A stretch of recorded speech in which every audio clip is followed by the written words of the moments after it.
Hey everybody, welcome back for another sublimation tutorial. Today we're going to do something a little bit different. If you notice, I don't have any of my sublimation stuff out, and that is because we're going to look at how we're doing the etching on the powder coated tumblers. There's been a lot of questions and just curiosity of how those are happening. And it's actually a really cool process, really simple. And I'm going to go over that with you here. That way you can start making them on your own at home. All right, so I'm going to go over the materials that we need for this project. Of course, you're going to need the powder coated stainless steel tumblers. I just got these at Walmart. This is one that I had just picked up, and this is one that I actually was practicing on a while back when I was sublimating. Yes, you can sublimate on the powder coated tumblers, but it comes out really dull. So I just like to practice on them. I don't actually use them for final products.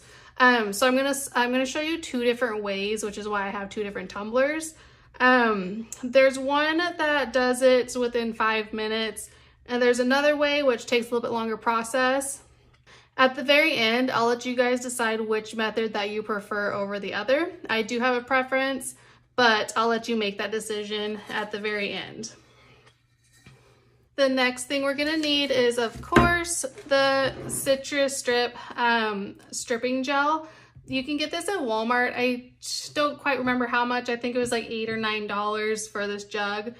So you will, of course, need this. You'll need a little container to put it in. I have one that I just store a little bit in there just for quick access. You'll need some kind of brush to apply with. These are just little foam brushes, and they actually work really well. And it comes in a pack of 10. Again, I think I got it at Walmart for like a couple dollars. For one of the methods, you'll need some foil. Again, Walmart product, nothing expensive or overly priced needed. So that's one method we're going to use.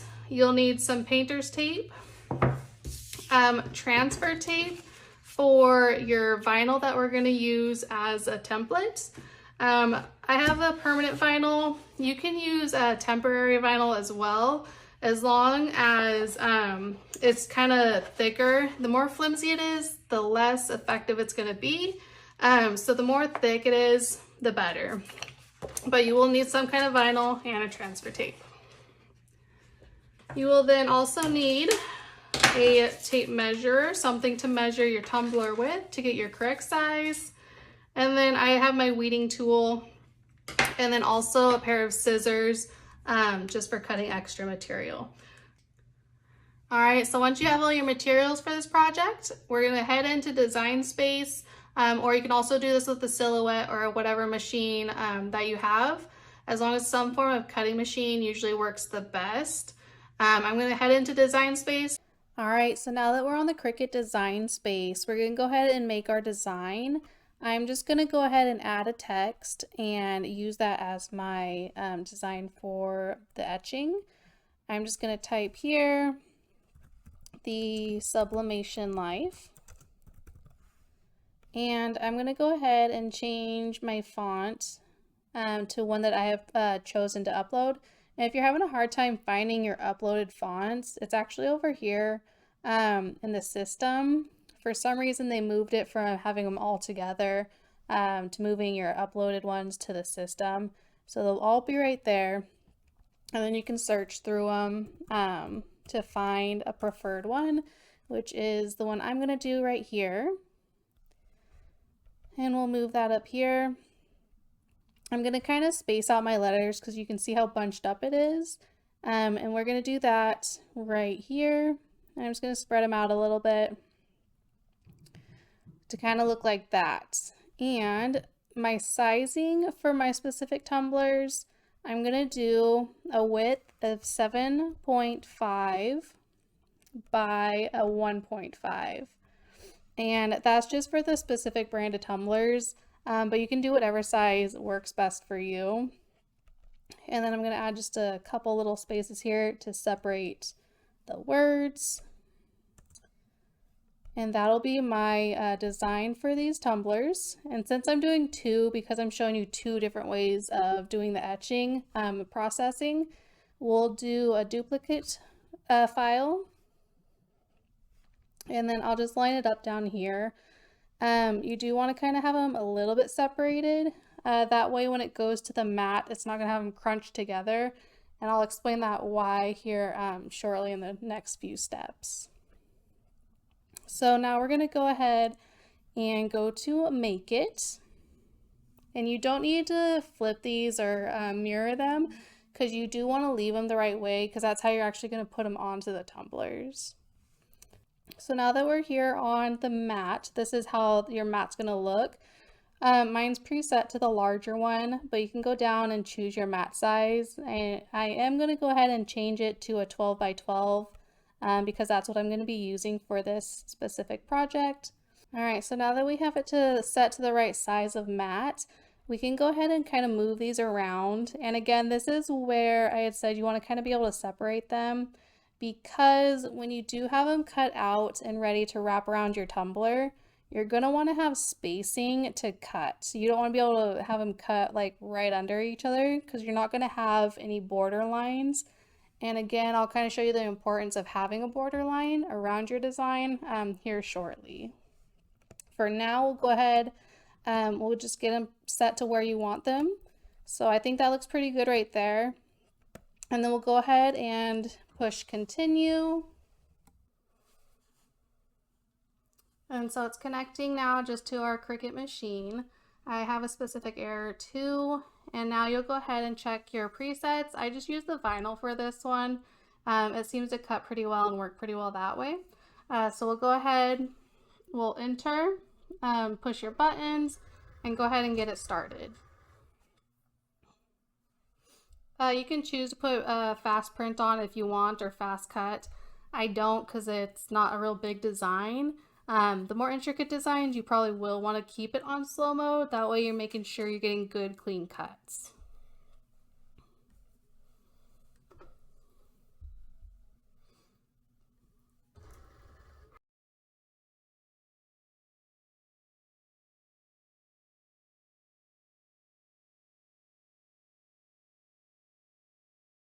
All right, so now that we have our design cut out, we'll go ahead and just remove it from the mat. I just put little pieces of painter's tape on the edges just to make sure it stays, because the mat usually, they wear out over time. They're not as sticky anymore, so that's why I have blue painter's tape here. So we'll go ahead and take that off. All right, so you're gonna go ahead and really carefully cut out your image. If you can see where the design is there, I'm going to cut right down the middle of those two designs so that we still have a border. All right, so now that you have them cut up and separated, we'll go ahead and start weeding out the project. This time it's not going to be a normal weeding. So you're not going to pull out the big large piece and the small little pieces. You're going to actually cut out the actual design and have the border remaining. So the sublimation life is what I had printed out. So I'm actually going to take out the center of those letters.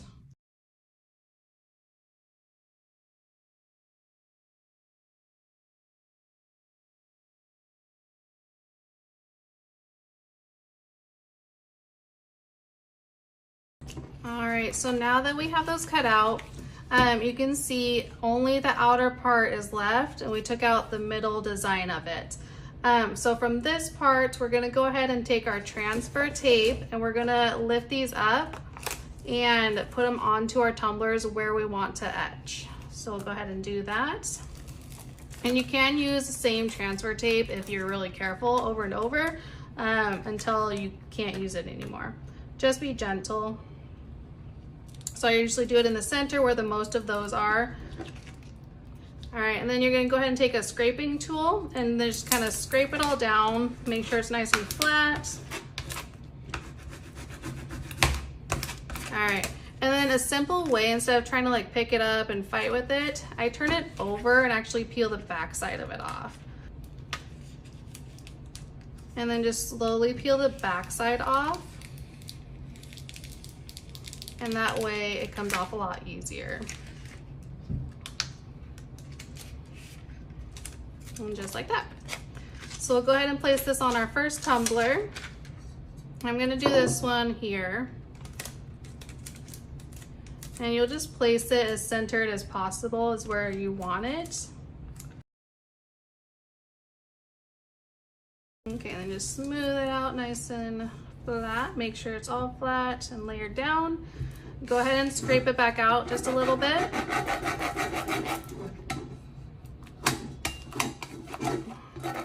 And then you're gonna slowly peel up your transfer tape, making sure everything is still staying down. I kind of lift up my bottom all the way across, and then it slides out a lot easier that way. Okay, so there's one. We're gonna go ahead and let that set for a moment, and then we'll go to the next step with that. I'm gonna go ahead and get our other one put onto the other tumbler.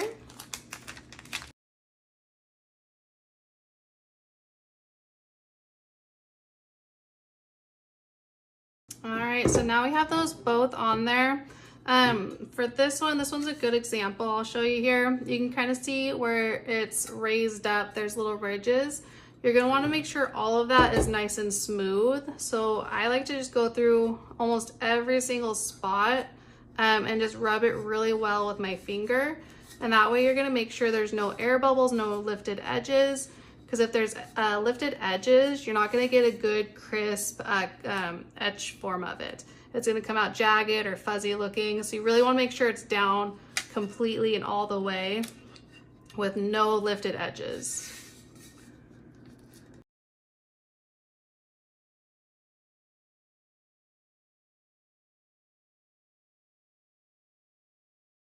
All right, so now we have those both nice and smooth. You can see the air pockets, there are none. It's very flat and smooth around the lettering, and that's what you want to make sure it is. Whether you're using your hand, a scraper, whatever it is, just make sure it's flat to get the best results.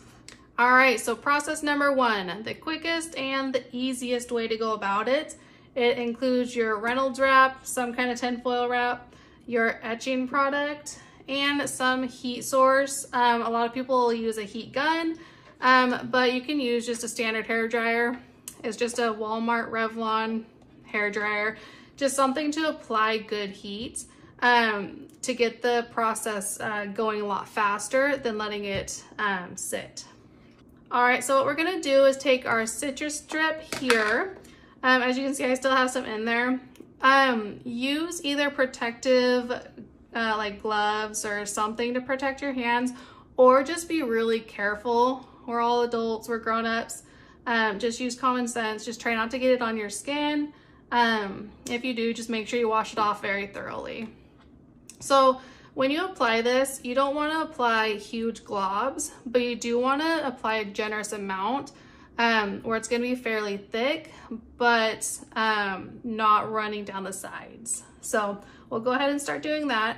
I like to apply on all directions, so I'll go down, up, and then both sides, just to make sure it's good and covered.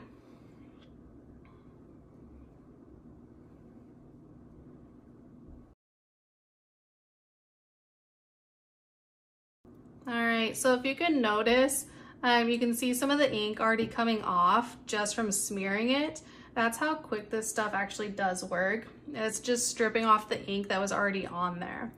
I have it mostly covered up to where I want it to be. I'm just kind of finishing up, making sure everything was nice and saturated. And one thing I wanted to point out was the borders I was mentioning earlier. This is why you want to have borders, because you don't want to have to worry about not getting it on a part of the tumbler that you don't want to etch. Because if you do, then you do, and there's really no going back from there. So that's why you want to have some border just for protection of the rest of your tumbler. All right, so we got that pretty good and saturated. We'll put that back for now. We'll go ahead and take some tin foil. Make sure not to get that on anything else.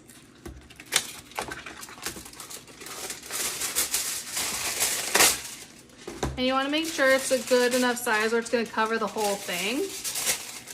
And we'll just lay it over there. Just like that. And just make sure it's flat. Nice and flat there. And just wrap it around. And then before you start turning it or moving around or anything, I like to go ahead and make a mark. I don't know if you can see it very well, but there's a mark there that's going to indicate where my design is. Because if you're turning it and doing stuff, you might forget where your mark is, and you might be heating a different spot of the tumbler that's not even the right spot. So this is supposed to take about 2.5 minutes to 5 minutes. I did err on the longer side, so I'll do the 5 minutes and show you what the result is with the longer of the times.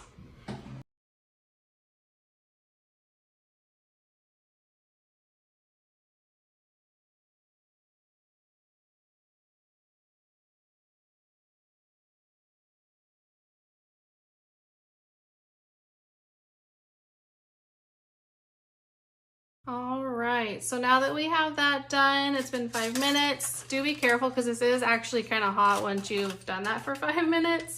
You're gonna lift this up, being really careful. You're gonna notice how gooey it is. Stuff's coming off on there. You'll go ahead and you'll take a scraper tool, and from this point you're just testing what the etch did. And if you just scrape it, you'll see how it starts to come off. And that's actually pretty good so far. You can see how it's starting to just peel right off here, which means the process worked. You can either keep scraping here, or you can go to the restroom or your sink. You do want to make sure you rinse all this off before you start touching it. So that's what I'm going to go ahead and do. All right, so we're going to go ahead and get this rinsed off. You can either leave the stencil on or take it off. I prefer to go ahead and just get mine taken off, because then you're getting rid of part of the mess. So we'll go ahead and just do that.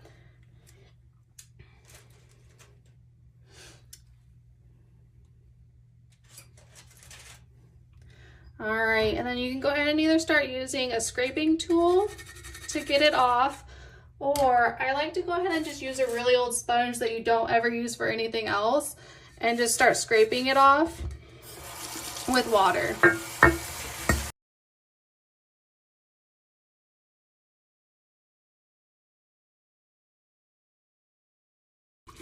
All right, so you'll notice we have the majority of it off, and that's what it's starting to look like. If you can see, there are still some kind of like rough edges, and you'll actually go through and just kind of scrape them off with, again, either the scraping tool or your nail. You can kind of see where it's just peeling off there. I prefer to just use either the sponge or my nail, because if you're using any scraping tools, you're actually going to scratch the stainless steel tumbler, and you're going to have scratches on the tumbler, and that's not real fixable. So just take your time, make sure you're getting all the parts off to make it look nice and clean.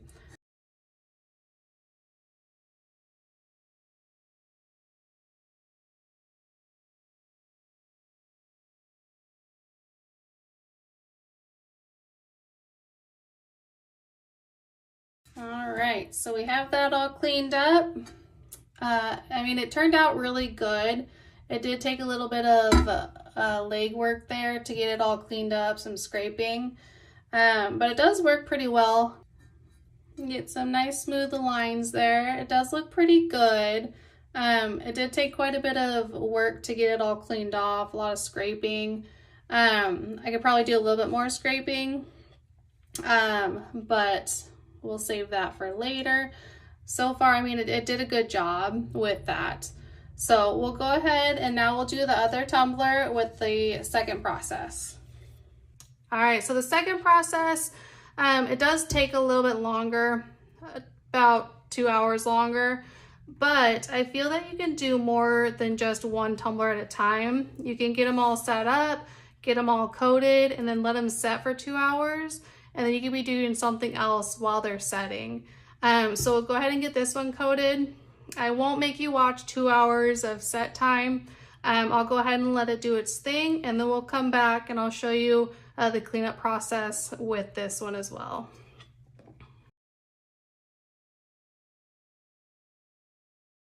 All right, so we got that one all covered up and ready to go. This one, you won't wrap it. You're just gonna let it sit. When it's all done, you go ahead and do the same cleanup process. And then we'll go ahead and compare the results once they're both finished and done. All right, so it's been a couple of hours. I'm gonna go ahead and get this cleaned up and show you the cleanup process of it. And then we'll go ahead and compare the first process to the second process just to see the comparison of the results. So let's go get this cleaned up. All right, so same thing. We're just gonna peel this off, or you can leave it on, whichever you prefer to do. And then we'll go ahead and start scrubbing.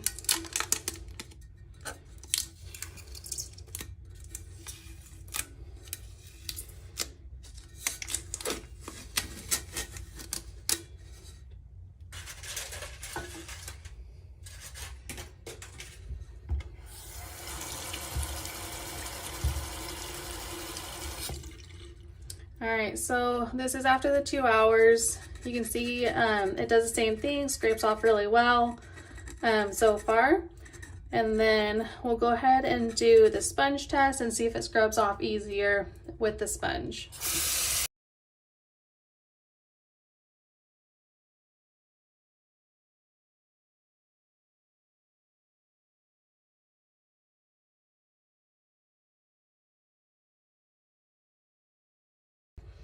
All right, so that one is all cleaned up. There's probably still a little bit more there I could scrape off, and I'll go ahead and do that.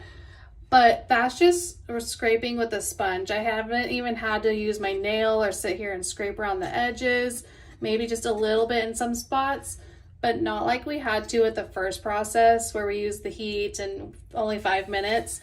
So that was this process. It just takes a little bit longer. So we'll go back now, we'll go ahead and compare the two as far as the results go, and let you guys make your decision on what you think will be the best. All right, so we're back. We're gonna go ahead and compare the two of these results. Again, this was the first result that we got from doing the 5 minutes with the heat with the air dryer. Again, to me, it just came out really uneven, not very smooth. There's some parts that are actually kind of missing in the design. And when you run your hand over, it's still kind of rough instead of having just kind of a smooth finish. But I mean, if you're in a pinch, if you're in a big hurry, it's a great technique if you need to get something done quick, just as long as you get good crisp lines when you're laying your stencil down. Otherwise, it works. It just takes a lot of time to also even scratch off the excess bits. As you saw me, I really had to scrape around the edges, and I think there's still even some there that I could probably scratch on a little bit more. So that was that one. And then this one was the one that we let sit for 2 hours, a whole 2 hours. And again, you can do multiple of these at the same time. Get them all stenciled, get them coated, and just let them sit for that couple of hours while you're over doing something else. With that result, you saw all I did was mostly use the sponge. I used my nail a little bit over here, which I was still working on a little, but otherwise it's very crisp lines all the way through, very smooth finish, and it just looks a whole lot better. So I mean, if you're having the time, if you're patient enough to do this process, I would personally recommend doing it this way if you can and if you're patient enough to do it. But again, if you're in a pinch and you need to get something done quick, the 5 minutes with the heat works too, but this is the better result. Either one works really well. Let me know in the comments what you guys think, if you've tried them and how they work for you. If you enjoyed this tutorial, go ahead and boop that like button, subscribe to the channel, and share for others so they can get helped as well. Have a wonderful day and happy crafting.